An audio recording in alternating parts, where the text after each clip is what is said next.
भागन केले होतो हम छान संशोधक 30 मंदी बडकल्ला तम कत्तर होतो सदा परिगतिंचन सदा मारे ताया आजने द्वारिया सर ఈ అవకాశం దినేజన పెద్దలైన సేన ఈ రోజు కొత్తగా చూసేది ఏమీ లేదు. దయచేసి లోపలికి రావాలి.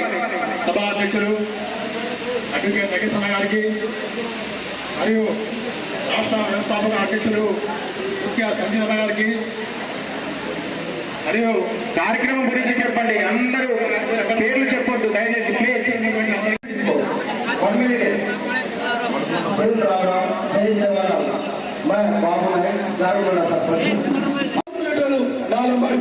పంచాయతీలో హక్కులే కదా నా లంబాడి బిడ్డలు ఎక్కడ బాగుంటారు బిడ్డ, ఎక్కడ బాగుంటారు మా లంబాడీలు?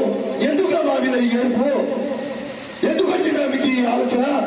అన్నదమ్ములుగా మనందరం కలిసిమెలిసి ఉండాల్సిన మనం మన మధ్య కొట్టాడబడుతున్న సంగతి చూడకుండా నా జాతికి ఇంత అవమానాన్ని పరిస్థితులు మీకు దేవుడు అనేవాడు సమాజం అనేవాడు ఉంటే మీ కంటి కనబడట్లేదా? అమ్మాయిల అమ్మకాలు ఈ జిల్లాలో జరగలేదా? మన అమ్మాయిలకు పంచాయతీ బిడ్డల అమ్మాయిలు అమ్మాయిలు అమ్ముకునే అంగళ్ళలో సరుకుల్లాగా నా కన్నా బిడ్డలు అమ్ముకునే జాతిగా ఈ జాతి బంజారా జాతి. ఇంత బాధలు ఉంటే మీకేం చెప్పాలి? మీకు చేతులు దండం పెడుతున్నాను ముఖ్యమంత్రికి రేవంత్ రెడ్డికి, ఈ రాష్ట్రంలో ఉన్న మంత్రులకు, ఎమ్మెల్యేలకు.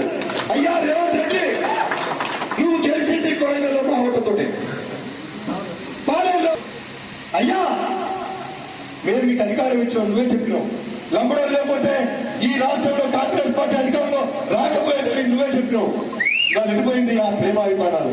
ఎందుకు సీతక్క నీ మీద భుజం మీద తుపాకీ పెట్టి మమ్మల్ని కాల్పియాలని చూస్తుంది? నీకు నిజంగా చిత్తశుద్ధి ఉందా? లంబడోల మీద చిత్తశుద్ధి ఉంటే కేసు పెట్టిన వాళ్ళని పిలిపించి నువ్వు చెప్తే నీ ఎమ్మెల్యే మాటిగడా? ఇప్పుడు నువ్వు మీ బుద్ధుదేవుడు ఎమ్మెల్యే చెప్తే మా లంబడోలు మాటిలే విన్నదా లేదా? మరి మా ఎమ్మెల్యే చెప్తే మా లంబడోలు మాటిన్నారు, ముఖ్యమంత్రి చెప్తే తెల్ల వెంకటరావు మాటిగడా? ఈ పంచాయతీ అన్యాయంగా చేస్తున్న పంచాయతీకి కూర్చోబెట్టి మంచి మీద సుప్రీంకోర్టులో పెట్టిన కేసును తీసుకోమని చెప్పే సాహసం మీరు చేయరా? చేయలేరా? మీరే చెప్పాలి. చేయాలనే డిమాండ్ మనం ముందుకేసుకోవాలి. ముఖ్యమంత్రి అనుకుంటే రేపే సుప్రీంకోర్టులో పిటిషన్ తీసేయబడుతుంది. ఎవరనుకుంటే? ముఖ్యమంత్రి అనుకుంటే. ఆ ముఖ్యమంత్రి గారి మీద మనం గట్టిగా తీసుకుపోవాలనే ఎక్కడెక్కడ ర్యాలీలు చేయడం భయపడి కాదు. ఇవాళ హుజూర్నగర్లో 1000-2000 మందితో పెట్టే ఈ మీటింగు నాకు ధైర్యాన్ని ఇస్తాను అనుకోలే. కానీ ఎన్నడో ఒకసారి మీరు ఈ స్థానిక ఎన్నికలు నోటికేన్ వస్తుంది. తండాల్లో చర్చలు జరపండి, తండాల్లో చర్చించండి, మీరు జాగ్రత్త చేయండి. నా తమ్ముడు నరసింహ గ్రూప్ సభ్యుడు పంచాయతీ అప్పుడు నాకు పరిచయం అయ్యిండు. చదువుకున్న పిల్లలకి జాగృతం చేయండి. ఉద్యోగస్తులారా మీకు కూడా దండం పెట్టి చెప్తున్నా, పెద్ద ప్రమాదం అయితే మనం ఉన్నది. ఇది ప్రమాదం అంచులో ఉన్నాం. ఎందుకు చెప్తున్నా ఈ మాట? లో జరిగినటువంటి లంబాడీల ఆత్మగౌరవ సభ ఇది ఎవరికి వ్యతిరేకం కాదు. ఈ జాతి మీద జరుగుతున్నటువంటి కుట్రలు, లంబాడీలను ఎస్సీ జాబితా నుంచి తొలగించాలని చేస్తున్న ప్రయత్నాలకు ఈ జాతి అక్రమంగా వచ్చిందనే ఒక అపవాదును మా మీద నెట్టేసి ఈ జాతిని బదనాం చేస్తూ జాతి దోపిడీ చేసినట్టుగా, జాతి మొత్తం మా లంబాడి జాతి మొత్తం వాళ్ళ సొమ్ము తిన్నట్టుగా మా మీద ఒక పెద్ద నెపాన్ని వేసి సమాజాన్ని తప్పుదో పట్టించే ప్రయత్నం చేస్తున్నప్పుడు ఈ జాతి బాగుపడ్డ తీరు అందరు చూసిందే. ఎవరు బాగుపడ్డారు?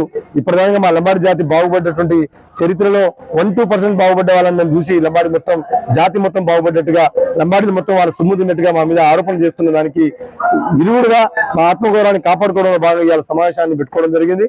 కానీ ఈ లంబాడీలను ఎస్టీ జాబితా నుంచి తొలగించాలని సుప్రీంకోర్టులో కేసు పెట్టినటువంటి భద్రాచలం ఎమ్మెల్యే తెల్ల వెంకటరావు గారు కావచ్చు, స్వయం బాబురావు గారు కావచ్చు, వాళ్ళు చేస్తున్న అశాస్త్రీయమైనటువంటి డిమాండ్ను లంబాడీలు సమాజం కూడా అర్థం చేసుకుంటున్నారు.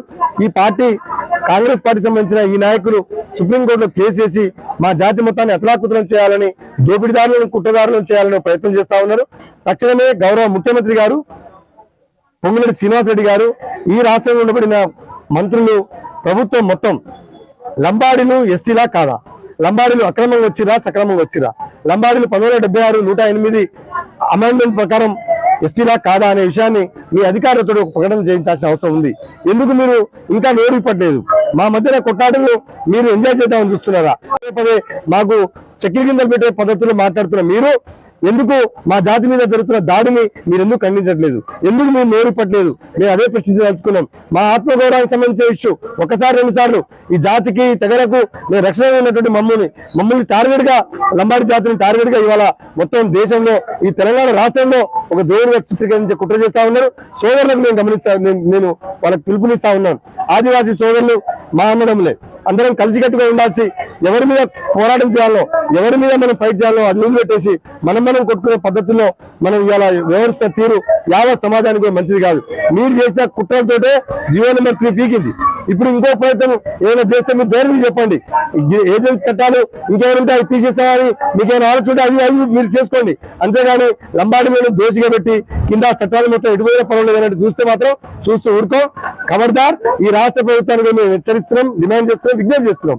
మీరు ఎస్టీలు లంబాడీలు ఎస్టీలా కాదా ఈ విషయాన్ని మీరు తేటతెల్లం చేయాలి. అదే మాదిరిగా కేసు పెట్టినటువంటి వాళ్ళు మీ పార్టీకి సంబంధించిన వాళ్ళే కదా, అందుకనే వాళ్ళు పిలిపించి విత్డ్రా చేయించుకోవాలని ఈ సందర్భంగా డిమాండ్ చేస్తున్నాం. కాకపోతే ఈ జాతి మొత్తాన్ని జాగృతం చేస్తాం. రాష్ట్రం మొత్తం శాంతి ర్యాలీలు, ఆత్మగౌరవ సమావేశాలు, సభలు పెట్టుకుంటాం. భవిష్యత్ కార్యాచరణ కూడా మేము ప్రకటిస్తాం. ధన్యవాదాలు.